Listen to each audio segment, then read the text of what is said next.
Last class में हम समय क्रम कर रहे थे, उसी को आज कंटिन्यू करेंगे। समय क्रम मतलब टाइम पैटर्न। हम उसको अगर समय को क्रमबद्ध रूप से हम इस्तेमाल करें तो हमें आगे प्रॉब्लम नहीं होती और हमारा कार्य सुचारू रूप से हो जाता है। हम अगर समय क्रम को देखें कि कहाँ पर हमारे पीक लोड आते हैं, कहाँ पर हमको ज़्यादा काम करना होता है, कहाँ पर हमें कम काम करना होता है, अगर हम इसको कैलकुलेट कर लें तो हम ज़्यादा आसानी से प्रबंधन कर सकते हैं अपने कार्यों का और हम कम समय में ज़्यादा से ज़्यादा कार्य कर सकते हैं। तो इसमें जो समय क्रम में एक तो विभिन्न प्रकार के कार्य आते हैं। जैसे सबसे पहला है व्यक्तिगत कार्य, जो व्यक्ति अपने पर्सनल काम जो करता है व्यक्तिगत कार्यों के अंतर्गत आता है। और उसके बाद है पारिवारिक कार्य, जो परिवार के अन्य सदस्यों के कार्य और ग्रुप में सभी सदस्यों के कार्य, ये पारिवारिक कार्य के अंतर्गत आते हैं, ये भी हमें करने होते हैं। और इसके अलावा दैनिक कार्य जो कि रोज के काम होते हैं, जैसे घर की साफ सफाई, खाना बनाना, लोग बच्चे छोटे बच्चे हैं तो उन्हें स्कूल छोड़ के आना या बस तक छोड़ के आना, या अपना खुद का कार्य है, मतलब अपना खुद का अगर जॉब है तो वहाँ पर जाना समय से। तो ये दैनिक कार्य जो है वो बहुत सारे होते हैं। इसके अलावा साप्ताहिक कार्य जो सप्ताह के अंत में हम करते हैं, जैसे कि जब हमारी छुट्टी होती है तब हम अच्छी तरह से खाना बनाते हैं, अच्छी तरह से सफाई करते हैं, अच्छी तरह से सारा घर को व्यवस्थित करते हैं। तो ये साप्ताहिक कार्य हो गए हमारे। और इसके अलावा हम अगर कोई जॉब कर रहे हैं, कोई बिजनेस कर रहे हैं, तो हमें सप्ताह के अंत में उसका पूरा इवैल्यूएशन करना होता है, जिससे हमें पता चले कि हमारा जो बिजनेस है उसमें कहाँ पर कुछ कमी आ रही है, कितना हमें प्रॉफिट हुआ है, कितना हमें और धन लगाने की आवश्यकता है। ये सारी चीज़ें हम बारीकी से तभी देख सकते हैं जबकि साप्ताहिक हमारा इवैल्यूएशन होता रहे। और उसके बाद है मौसम के अनुरूप कार्य, जैसे कि सर्दियां हैं तो हम सर्दियों के जो कपड़े हैं वो सब धो धा के और साफ करके और अपने काम में लेते हैं। इसी तरह से जब सर्दियाँ आने वाली होती हैं तब हम ये सारे काम करते हैं। रज़ाइयाँ धूप में डालते हैं, उनके कवर धो के वापस उनको चढ़ाते हैं। तो ये सारे काम जो है वो सर्दियाँ आने से पहले के काम हैं। और इसी तरह से जब सर्दियाँ चली जाती हैं, जाने के बाद गर्मियाँ आने वाली होती हैं, तो सारे जो वुलन्स हैं उनको धूप दिखाकर, जिनको धोना है उनको धोकर सुखाकर अच्छी तरह और फिर उनको तय करके हम एक जगह रखते हैं। तो ये सारे जो काम होते हैं ये मौसम के अनुरूप हम कार्य करते हैं। इसी तरह से हम घर में कई चीज़ें बनाते हैं, जैसे बड़ी है, मंगोड़ी है, पापड़ हैं, चिप्स हैं। तो ये चीज़ें बनाने के लिए भी हम मौसम के अनुरूप ही वो कार्य करते हैं। जब जिस समय ये जो सब्जियां हैं और जितने भी जो फल हैं, ये सब जो जब सस्ते होते हैं तो फल है तो फलों का रस बनाकर इकट्ठा करके हम उसका स्क्वैश बना लेते हैं। और जैसे सब्जियां हैं तो हम उनको प्रिज़र्व कर लेते हैं फ्रीज़र में। जैसे मटर है तो मटर का जब सीज़न होता है तब वो मटर मीठी होती है और दाना बड़ा होता है, उस समय हम ये जैसे जनवरी के माह में, जनवरी के अंत में हम उनको प्रिज़र्व कर लेते हैं। तो इस तरह से मौसम के अनुरूप हम कार्य करते हैं। मौसम के अनुरूप ही हम सारे जो हमारे कार्य होते हैं वो जुड़े हुए रहते हैं मौसम से। और इसके अलावा वार्षिक कार्य जो है वो भी, जैसे हिंदुओं के घर में दिवाली के टाइम पे हम बारीकी से सफाई करते हैं, सारी सफाई उसके मतलब सारा सामान निकाल के वाइट वॉश करा के और सब सामान व्यवस्थित रखते हैं। तो ये सारे काम जो है वो हमें वार्षिक करने होते हैं और बहुत बड़े बड़े काम होते हैं, ये कई बार छुट्टी लेके भी काम करने पड़ते हैं या हमारी कोई छुट्टियां हैं तो उसमें हम काम करते हैं। तो इस तरह से हम वार्षिक कार्यों को ऐसे नहीं कि एकदम से कर लिया जाता है, उसको प्लान किया जाता है, उसके बाद ही वो कार्य हो पाते हैं। तो अगर हम प्लानिंग से चलें तो हमारा टाइम भी बच जाता है और हम उसको आसानी से अच्छी तरह से कार्य को कर लेते हैं।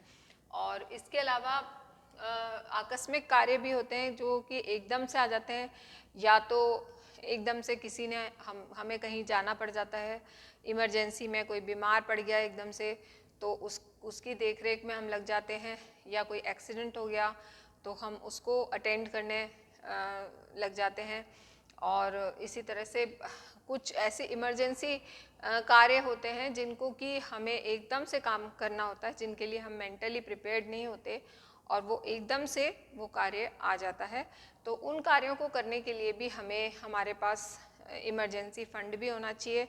और कई लोग तो ऐसा भी करते हैं कि जैसे कोई घर में कोई वृद्ध व्यक्ति है या छोटा बच्चा है तो अपना एक बैग बना के रखते हैं, या फिर उनका कोई जॉब ऐसा है तो वो अपना बैग बना के रखते हैं तैयार, एकदम से जब जाना होता है तो वो एकदम से बैग उठा के और चले जाते हैं। तो ये कार्य जो है, ये कार्य इमरजेंसी वर्क्स कहलाते हैं। तो ये भी इनके लिए भी हमें पहले से तैयार रहना चाहिए। उसके अलावा है अतिरिक्त कार्यभार, जिनको हम कहते हैं peak load. Peak load generally सुबह के टाइम पे होता है। सुबह के टाइम जो वर्किंग लेडीज़ हैं तो उनको सुबह ही सारा काम करके आना होता है, सफाई, खाना और खुद नहाना धोना, तैयार होना। बाकी अगर बच्चे हैं तो उनका टिफ़िन बनाना, बच्चों को स्कूल छोड़ के आना या फिर उनकी बस तक छोड़ के आना। ये सुबह सुबह के जो डेली के कार्य होते हैं ये सबसे ज़्यादा पीक लोड कहलाते हैं। और इस समय हम ज़्यादा से ज़्यादा हमारे काम होते हैं और ओवरलैपिंग वर्क्स होते हैं, मतलब कि एक सारे काम एक ही समय पर हमें करने होते हैं। तो ये पीक लोड कहलाता है। तो सबसे ज़्यादा पीक जो है वो सुबह का टाइम होता है, 6 से 11 का टाइम जो होता है वो पीक वर्क होता है।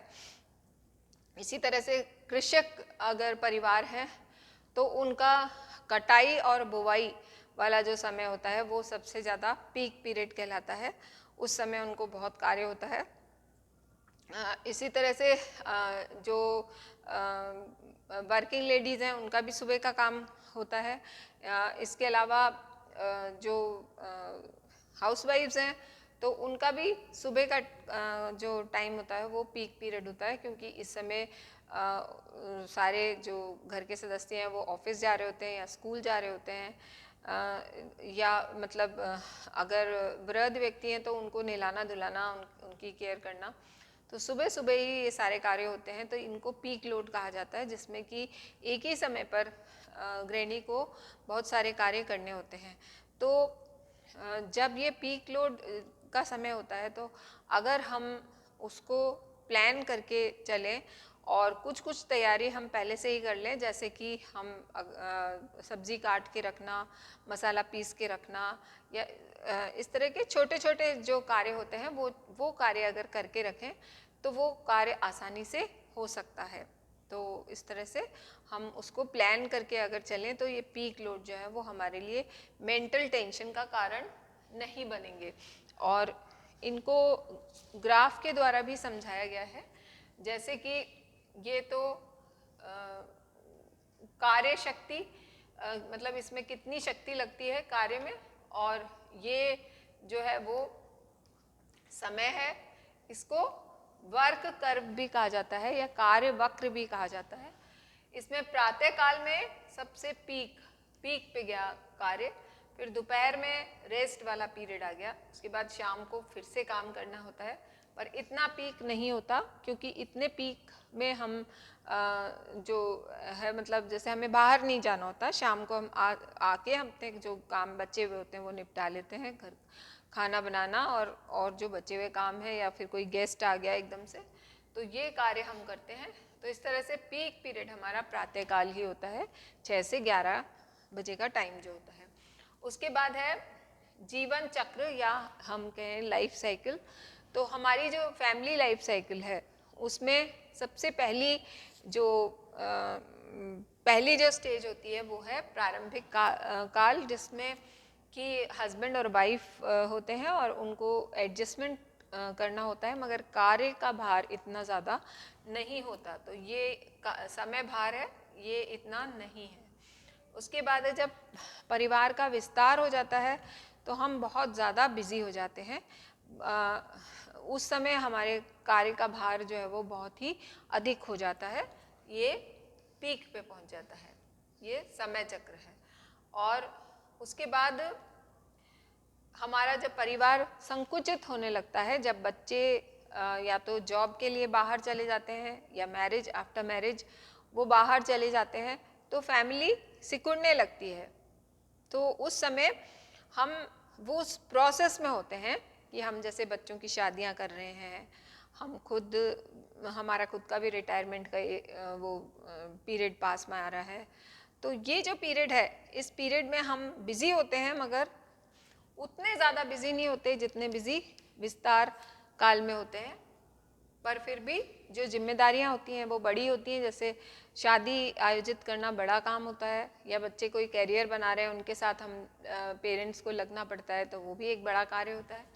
तो ये संकुचित मतलब परिवार का जीवन चक्र है। उसके बाद सेवानिवृत्ति हो जाती है, तो वापस से कार्यभार या समय भार हमारा कम हो जाता है। हमारा उस समय कोई इतना पीक पीरियड नहीं होता, हम आराम से धीरे धीरे सारे काम कर लेते हैं, क्योंकि पूरे दिन हम घर पे रहते हैं, हमें कोई जल्दी नहीं होती कि हमें जाना है, घर से बाहर जाना है, जॉब करने जाना है, या फिर कोई जैसे कोई हाउसवाइफ है तो उसके बच्चे उनकी केयर करनी है, ग्रैंड पेरेंट्स हैं तो वो भी हम देख लेते हैं। मगर फिर भी ये जो पीरियड होता है, ये पीरियड थोड़ा रिलैक्सिंग होता है, क्योंकि हमें कहीं बाहर नहीं जाना है। और उसके बाद है विश्राम काल। विश्राम काल धीरे धीरे करना ज़रूरी होता है, क्योंकि अगर हमें तनाव मुक्त रहना है, हमारी शारीरिक थकान बहुत ज़्यादा नहीं हो, इस कारण हमें रेस्ट लेना पड़ता है, विश्राम काल बीच बीच में लेना पड़ता है। जैसे कि यूँ कहा जाता है कि अगर आप कार्य कर रहे हो तो कार्य करने की जो हमारी अवधि है उसका 57% हमें रेस्ट पीरियड में निकालना चाहिए। और इसी तरह से यदि कोई हम मानसिक कार्य कर रहे हैं तो प्रत्येक 40 मिनट के बाद 2 मिनट का हमें ब्रेक लेना चाहिए, जिससे हम हमारी एनर्जी को वापस रिवाइव कर सकें और हमारी जो ऊर्जा है, वो शारीरिक ऊर्जा वो बनी रहे।